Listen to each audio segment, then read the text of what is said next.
C'est encore du rap. Ouais, j'aime le rap parce que c'est de la musique de colère, de révolution. Si la paix pouvait embraser ce monde juste un jour, une trêve, une pause pour que l'on sache après qu'on court. C'est trop encore ce que signifie l'amour. Parce que voilà, il va falloir la faire la révolution, mais c'est pas qui on croit qui va la faire, je crois. Parce que là j'ai vu pas mal de choses là ces derniers jours. J'ai vu les débats à l'Assemblée nationale l'autre jour. Et je me suis dit, mais attends, mais ça gueule, ça hurle dans tous les sens, ça s'insulte, même un ministre, attention, un ministre qui traite... voilà, il y a des choses bizarres qui se sont passées. Pour le vote de la loi sur les retraites, là, bon. Enfin bref, je me suis dit, moi, en regardant tout ça, mais attends, mais... Faut remarquer quelque chose, là. Il y en a à droite, il y en a à gauche, ils se lèvent pour voter, ils votent à main levée. Et puis là, ce soir, j'ai vu un documentaire sur France 4 sur la Légion étrangère, des bataillons de la Légion étrangère. C'était un documentaire sur leur formation à Castelnaudary, dans une espèce de ferme complètement isolée, sans aucune communication avec l'extérieur.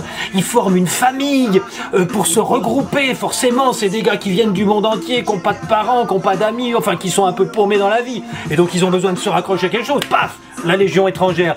On les envoie en Afghanistan, ces gars-là. Et là, le reportage continuait en Afghanistan. Et on les voit qui disent, le reporter leur demande, vous avez peur de mourir? Non, je crois en Dieu, j'ai pas peur de mourir. Où ils sont ces fils de pute en cherchant les barbus? Oh là là, les sales barbus dans la montagne. Et on voit comment ça se passe sur un terrain de guerre. Bon, on peut se poser la question de pourquoi on met des soldats français dans des montagnes en Afghanistan. Il faut se poser la question. Qu'est-ce qu'il y a à défendre là-bas? Bon, c'est un autre débat. Mais ce que je vois aussi là, sur ces images de la Légion étrangère en Afghanistan, je vois des mecs, je vois des hommes qui ont envie de se battre, qui ont envie de tirer, de mettre leurs obus, d'avoir des décharges d'adrénaline. Et vous savez ce que je me dis? Je me dis, mais où sont les femmes?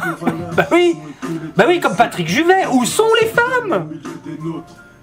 Et c'est pour ça que je me dis, si notre société doit changer, si notre planète doit changer, il va peut-être falloir qu'on aide, qu'on soit ensemble avec les femmes pour expliquer que nous, les mecs, on a une envie de se battre, on a une envie de pouvoir, on a une envie de dominer, de faire le chef, et que c'est pas comme ça que ça va marcher.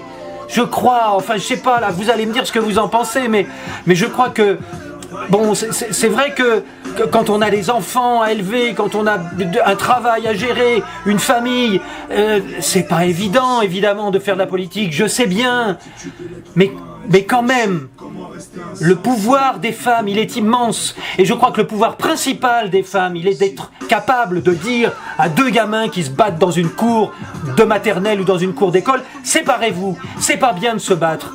Faites-vous des bisous, embrassez-vous, essayez de discuter, mais ne vous battez pas, c'est pas bien de se battre. Voilà ce que dit une mère à ses enfants. Et peut-être qu'il faudrait qu'on commence avec les femmes à dire aux soldats, à dire aux hommes politiques, c'est pas bien de se battre, les gars, faut faire autrement.